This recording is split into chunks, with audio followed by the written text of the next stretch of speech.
Здраво, дечиња! Јас сум Верица Стафилова, воспитувачка во детската градинка Рада Поцева од Кавадарци, објектот Изворче. Денеска сакам заедно со вас да другарувам, да се забавувам, но и нешто да научиме заедно.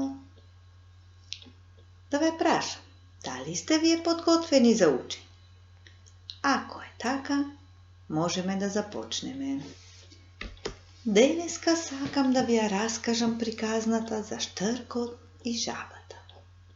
Бидете внимателни, заедно да ја послушаме приказната.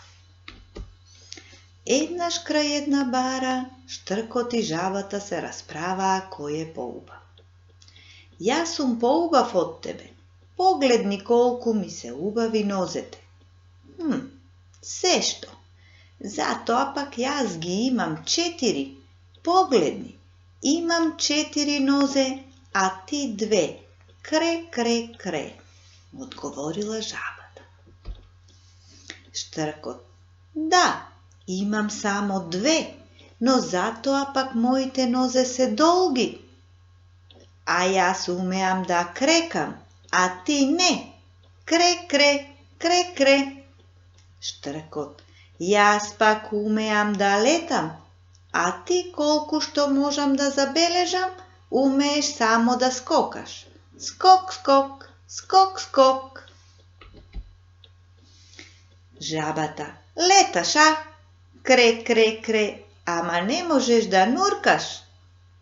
Охо, чудно ми чудо.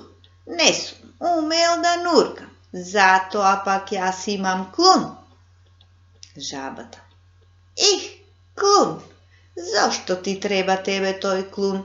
Кре, кре, кре. Сега ќе ти покажам зошто. Еве зошто. И така, деца, бидејќи жабата го налутила Штркот, тој ја голтнал. Затоа не велат напразно, штрковите ги голтаат жабите, за да не се расправаат со нив. Еве тука на сликата прикажано ни е како Штркот ја голтнал жабата. Дечиња, да ве прашам нешто. Дали ви се допадна приказната? Ви се допадна. И мене ми се допадна, ама не ми се допадна крајот на приказната. Оној дел каде што Штркот ја голтнал жабата. Јас мислам да и дадеме нов тек на приказната. Да смислиме нов крај на приказната. Например, делот на нивната караница да го претвориме во убав разговор меѓу нив двајцата. Разговор меѓу Штркот и жабата. Сакате ли да се обидеме? Ако сте подготвени, ајде да се обидеме.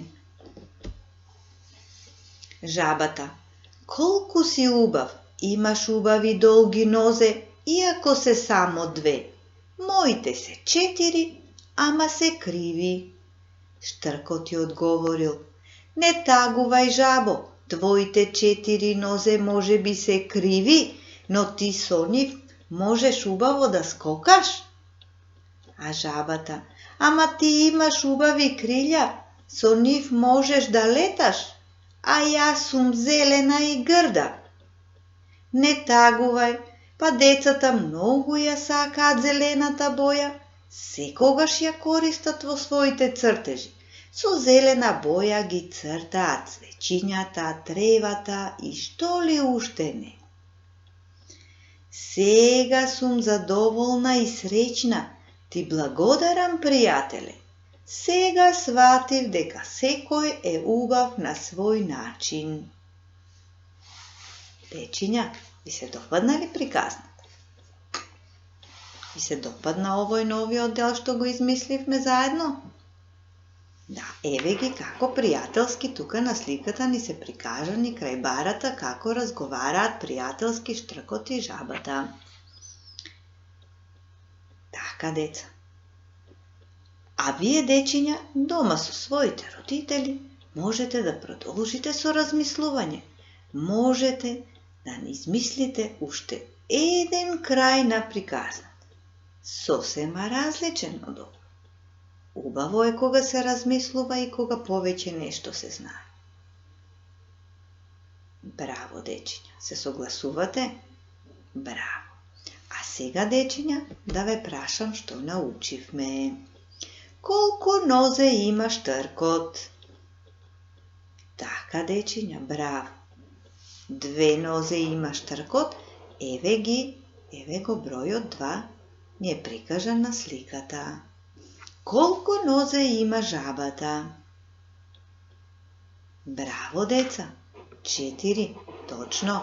Еве го и бројот 4 на сликата. Што може да прави жабата? Браво! Скока. Жабата може да скока. А што може да прави штркот, деца? Така, деца, штркот може да лета. А каква боја е жабата, деца? Така, деца, браво, зелена боја. Можете да забележите дека и нашите броеви на сликата се нацртани со зелена боја. Браво, дечиња. А сега е време за игра. Јас ви подготвив неколку цртежи. За дечињата што сакаат да бојат, може да ги набојат сликите со штркот и жабата. За дечињата што сакаат да работат со колаж и хартија во боја, можат да си ги изработат штркот и жабата со хартија во боја. Затоа ви е потребен материјал. За дечињата што ќе работат со хартија во боја, потребно му е хартија, ножички, лепак и нормално помош од нивните родители. За дечињата што сакаат да бојат, потребни му се боички, дрвени, водени или фломастери, во зависност од тоа кој со што сака најмногу да работи. Од кога ќе ги изработите, деца, апликациите на штркот и на жабата, можете заедно со своите родители да си ги поделите улогите и да ја издраматизирате приказната за штркот и жабата, онака како што вас најмногу ви се допаѓа. Дали делот каде што штркот ја колкнал жабата, или новиот дел што го создадовме, или пак тој што вие ќе го измислите со вашите родители, тоа оставам на вас. И од кога сето тоа ќе го изработите? Ќе си ги издраматизирате приказната, тогаш ви предлагам нешто за релаксирање. Обидете се да ги расширете двете рачиња и да полетате како штрк во просторијата, да бидете штркови, заедно со вашите родители. Нека ви се придружат и тие. Од кога ќе излетате како штрк, тогаш ви предлагам да се обидете да ги наместите рацете и нозете како што се во положба на сликата и да се обидете да скокате како жаба во просторот. Дечиња, се надевам дека активностите кои што ги избрав за денес ви се допаднаа. Ако е така, се гледаме повторно. Ви благодарам на вниманието. Довидување до некое следно видување. Чао, дечиња!